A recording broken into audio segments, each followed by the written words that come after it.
नमस्कार. मी अपेक्षा घाटकर. अभ्युदय वार्तामध्ये तुम्हा सर्वांचं पुन्हा एकदा स्वागत करते. काळ्या चौकी आणि लालबाग सारख्या गिरणी कामगार विभागातून आलेला एक युवक जो आपला एक ठसा उमटवू पाहतोय.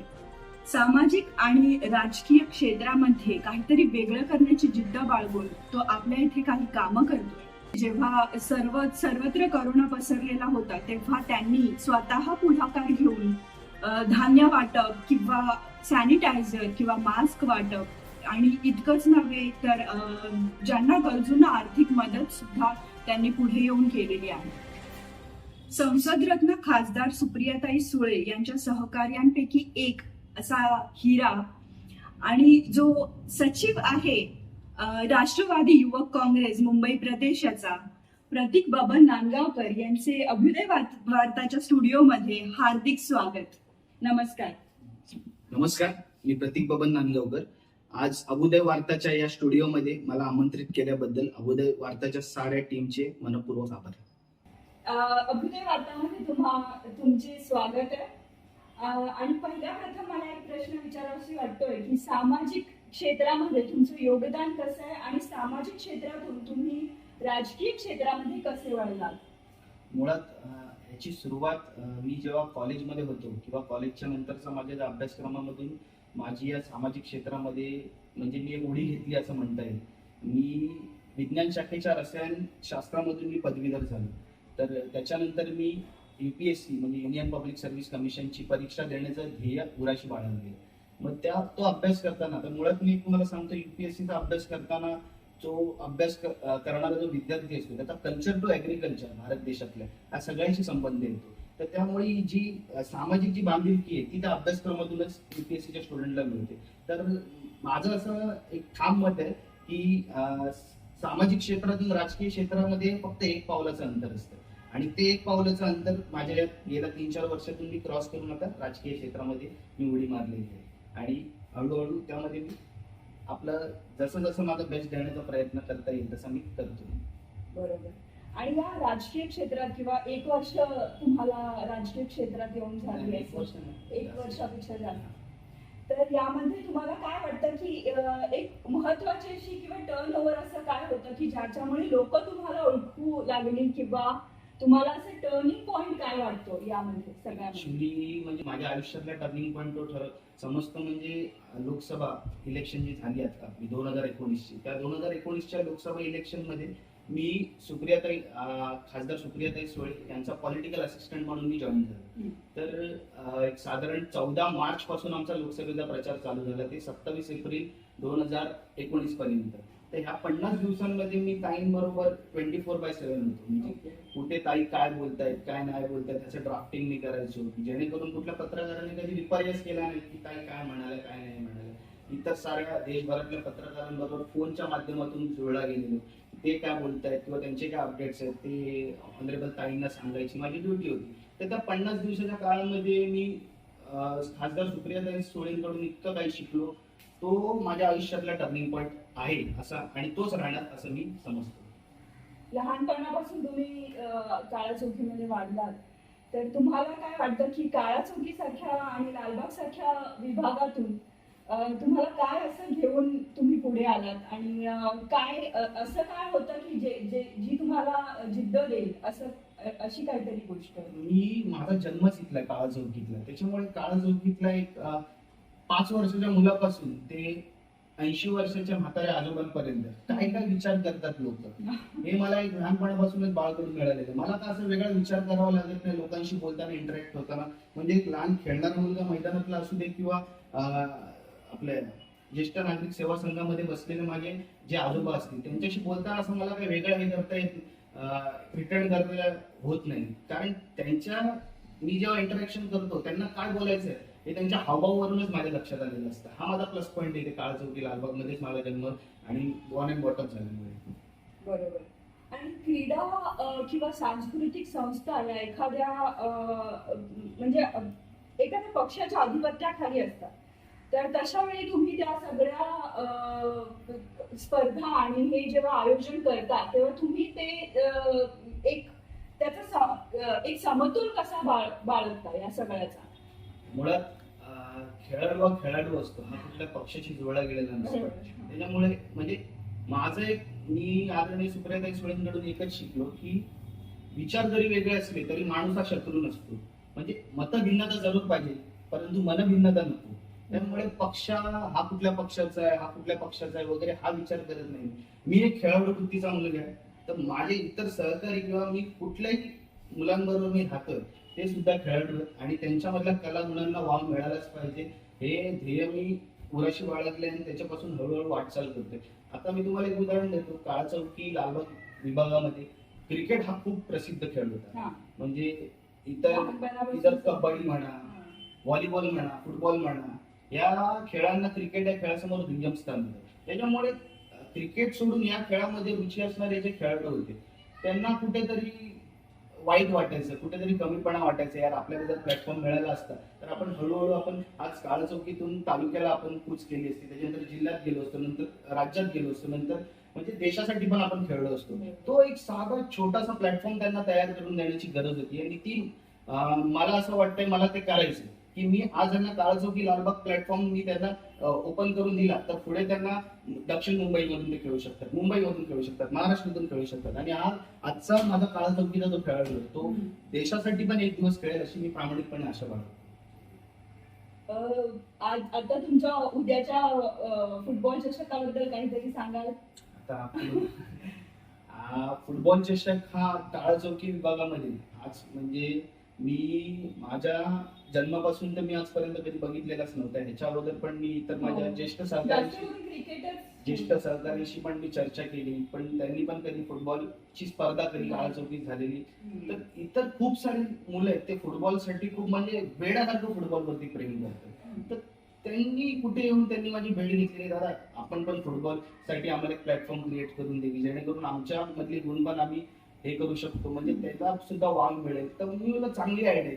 म्हणजे आज तुम्ही बघाल की भारताचा क्रमांक फुटबॉलमध्ये हा 150 पेक्षा पण पलीकडे गेलेला आहे. तर आपण सुरुवात आपल्याकडून जेवढं जमतंय तेवढं सुरुवातीलाच या मुलांना जर आपण प्लॅटफॉर्म क्रिएट करून दिले तर ही मुलं उद्याचं भारताचं भवितव्य घडू शकतात. अजून काही फुटबॉल किंवा क्रीडा क्षेत्राच्या व्यतिरिक्त तुमच्या युवा पिढीसाठी काही योजना आहेत का? कारण सगळेच क्रीडा किंवा सांस्कृतिक क्षेत्रात नसतात, इतर काही योजना? शैक्षणिक, क्रीडा आणि ह्या दोघांच्या पलीकडे त्यांचा रोजगार, जेणेकरून त्यांचं घर चाललं पाहिजे, याला मी प्राथमिकता देतो. तर माझ्याकडून मी आता गव्हर्नमेंट मधून ज्या नोकऱ्या आता ऍड ओपन होतात त्या संबंधित त्यांची माहिती या सगळ्या मी माझ्या कार्यालयात किंवा माझ्या इतर सहकार्यांकडून सोशल मीडियावरती मी सतत व्हायरल करत असतो. किंवा त्या संदर्भात अभ्यास करताना कुठलं साहित्य वापरावं, परीक्षा कशा असतात ज्या प्रायव्हेट क्षेत्रात सुद्धा गव्हर्नमेंट क्षेत्रात सुद्धा, त्याच्यासाठी पण मी आता सध्या विचार करतोय की त्याच्यामध्ये आपल्याला काय करायचं की मुलांमध्ये अवेअरनेस क्रिएट व्हावं. आता मी तुम्हाला सांगतो, पुणे मुंबईमध्ये आपण कम्पेअर करतो तर एमपीएससी युपीएससी स्टाफ सिलेक्शन या परीक्षा देणाऱ्या विद्यार्थ्यांची संख्या खूप कमी आहे. तर माझ्या सहकार्यांकडून किंवा माझ्या आज अवतीभोवतीची जी मुलं आहेत त्यांनी सुद्धा या परीक्षांकडे वळलं पाहिजे, जेणेकरून ते क्लास 1 ऑफिसर बनण्याचे ध्येय ते वर्षी बाळगू शकतात आणि त्यांचं उज्ज्वल भविष्य ते स्वतःच घडवू शकतात. बरोबर. आता सध्याचा काळ तर कठीण परिस्थिती आहे, कोरोना आहे, त्यामुळे सगळंच मुश्किल आहे. पण कोरोना काळामध्ये तुम्ही जे 5,000हून जास्त लोकांना मदत केली आणि लसीकरणाबद्दल तुम्ही जे अवेअरनेस क्रिएट केला त्याबद्दल तुम्ही काही थोडक्यात सांगाल कसं? नक्कीच मला आवडेल. आता साधारण मागच्या मार्च 2020 मध्ये भारतामध्ये लॉकडाऊन जाहीर झालं.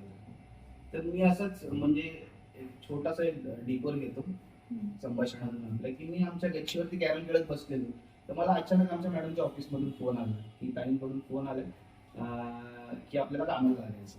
तर तेव्हा काय झालेलं, झारखंड मधले आमच्या मॅडमचे कलिग आहेत लोकसभेमधले, झारखंड मधले भारतीय जनता पक्षाचे खासदार होते.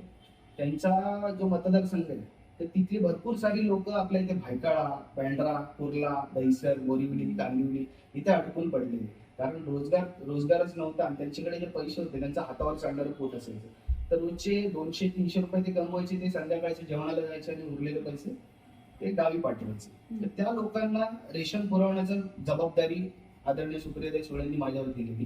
तर झारखंडमधले, युपी मधले जे ताईंचे जे कलिग होते, तर त्या सगळ्यांच्या मतदारसंघातली राहणारी लोक, त्यांना रेशन पुरवण्याचं काम मी करत होतो. यामध्ये माझे जे सहकारी आहेत त्यांनी खूप मोलाची कामगिरी बजावली, की त्यांनी पण स्वतःच्या जीवाची पर्वा न करता आम्ही नुसता एरिया पिंजून काढून काढून त्या लोकांना शोधून त्या लोकांपर्यंत रेशन आम्ही पोहोचवत होतो.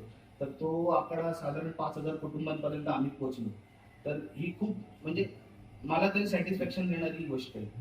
आणि त्याच्यानंतर पोस्ट कोविड म्हणजे थोडंसं वातावरण निवळल्यानंतर लोकांना लस देण्यासाठी आता तेव्हा लसीची निर्मिती झालेली, पण लोकांमध्ये अवेअरनेस नव्हता की घेऊ की नको घेऊ, घेतल्याने काय होईल, बरं वाईट तर होणार नाही. तर त्या सगळ्या काळांमध्ये पहिल्या ज्येष्ठ नागरिकांपर्यंत आम्ही पोहोचलो, की आमचे नेते, राष्ट्रीय नेते आदरणीय पवार साहेब यांनी स्वतः ती लस घेतली. त्याच्यानंतर आदरणीय सुप्रियाताई सुळेंनी स्वतः ती लस घेतली. मग नंतर खूप साऱ्या नेत्यांनी किंवा ज्यांचा इन्फ्लुएन्स आहे लोकांमध्ये, अशा लोकांनी लस घेतली तर लोक बाहेर पडायला लागले.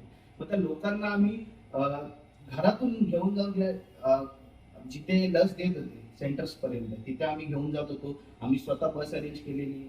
जे आपले ज्येष्ठ व्यक्ती आहेत, ज्येष्ठ नागरिक आहेत, त्यांना स्वतः आम्ही बसमध्ये बसवून त्यांना लस दिल्या, परत घरी घेऊन आलो, परत दुसऱ्या डोसला घेऊन गेलो. कारण लोकांमध्ये अवेअरनेस पसरणं खूप गरजेचं होतं. त्या रोगा संदर्भात इतकी भीती पसरलेली, ती भीती हळूहळू नाहीशी करणं ही माझी प्राथमिक जबाबदारी मी समजत होतो. आणि त्याच्यातून आपण आता साधारणपर्यंत कालचा आकडा होता, मी वॉर्ड क्रमांक 205 काळा चौकी विभागातल्या 3,000 पेक्षा जास्त लोकांना आपण लस दिली. बरोबर. बरं, युवा लोकांसाठी तुमच्या खूप काही योजना आहेत, पण असे ज्येष्ठ नागरिक आहेत किंवा आपल्या इथे ज्येष्ठ नागरिक संघ आहे, तर ज्येष्ठ नागरिकांसाठी काही योजना तुमच्या मनात आहेत का, की तुम्ही काही करू इच्छिता? नक्की मला ज्येष्ठ नागरिकांच्या संदर्भामध्ये खूप साऱ्या गोष्टी करायच्या आहेत. पण काय होतं ना मॅडम, जोपर्यंत तुमच्याकडे लेजिटिमेट अधिकार येत नाही, कायदेशीर अधिकार येत नाही, तोपर्यंत तुम्हाला मर्यादा असतात कुठल्याही गोष्टी करायला. तरी मी माझा पूर्ण बेस्ट देण्याचा प्रयत्न करतो, माझ्या त्या मर्यादा ओलांडून जाऊन मी काम करण्याचा प्रयत्न करतो. पण एकदा कायदेशीर अधिकार आले आपल्याकडे तर आपण त्यांच्यासाठी खूप काही करू शकतो. उदाहरणार्थ मी आजपर्यंत लसीकरणाचा जो प्रोग्राम होता तो सुरुवातीला आपण ज्येष्ठ नागरिकांनाच प्रेफरन्स दिलेला. आणि ज्येष्ठ नागरिकांसाठी करण्यासारखं खूप काही गोष्टी आहेत. उदाहरणार्थ त्यांच्या आरोग्यासाठी हा सर्वात प्राथमिक काम आहे की त्यांच्यासाठी आपल्याला केलं पाहिजे. तर महात्मा फुले ज्या योजना आहेत त्या संदर्भात अवेअरनेस क्रिएट करण्यासाठी जे हॉस्पिटलमधून मी डॉक्टरांची टीम बोलवली की असे कुठले ऑपरेशन्स आहेत. आता हॉस्पिटलमध्ये जाण्यासाठी आपल्यासारखा सामान्य माणूस घाबरतो की गेले बाबा 2-3 लाख रुपये, पण अशा गव्हर्नमेंटच्या योजना आहेत की 1.5 लाखापर्यंतचे जे ऑपरेशन्स आहेत हे गव्हर्नमेंट फ्री करून देतं. 1213 टाईपचे आपल्याकडे स्टेट गव्हर्नमेंटची स्कीम आहे की 1213 टाईपचे ऑपरेशन आपल्याला 1.5 लाखाच्या आतले सर्व फ्री करून देतात. हे जोपर्यंत आपण ज्येष्ठांना जाऊन सांगणार नाही तर तोपर्यंत तो अवेअरनेस क्रिएट नाही होणार. की एखाद्या आजाराच्या भीतीने, त्या पैशाच्या भीतीने हॉस्पिटलमध्ये जाणं टाळतात. तर ते या सगळ्या स्कीमनुसार किंवा त्यांच्या मनोरंजनासाठी मला खूप काही करायची इच्छा आहे, तर ते पण मी भविष्यात करेनच नक्की. पण या खूप साऱ्या गोष्टी करण्याचा माझा नक्कीच मानस आहे. बरोबर. जसं तुम्ही आता मेन्शन केलं की काहीतरी लेजिटिमेट तुम्हाला एक पद जसं मिळत नाही, तसं तुम्हाला एक हा प्रश्न आहे की येणाऱ्या महानगरपालिका निवडणुकीमध्ये तुम्ही इच्छुक आहात का? बरं, माझं एक प्रांजळ मत आहे की प्रत्येक राजकीय पक्षाचा कार्यकर्ता हा निवडणुकीला उभा राहण्यासाठी नेहमीच तयार असतो.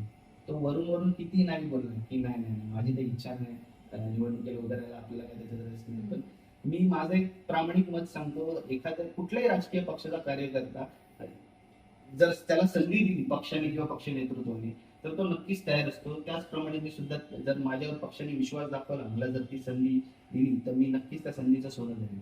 अरे वा. आणि अभ्युदय नगर मधल्या सर्व रहिवाशांकडून आपल्याला शुभेच्छा आहेत. तुम्ही नक्की उभे राहा, आम्ही सगळे तुमच्या पाठीशी असू. अभ्युदय वार्तासाठी मी अपेक्षा खाटकर, अभ्युदय नगर.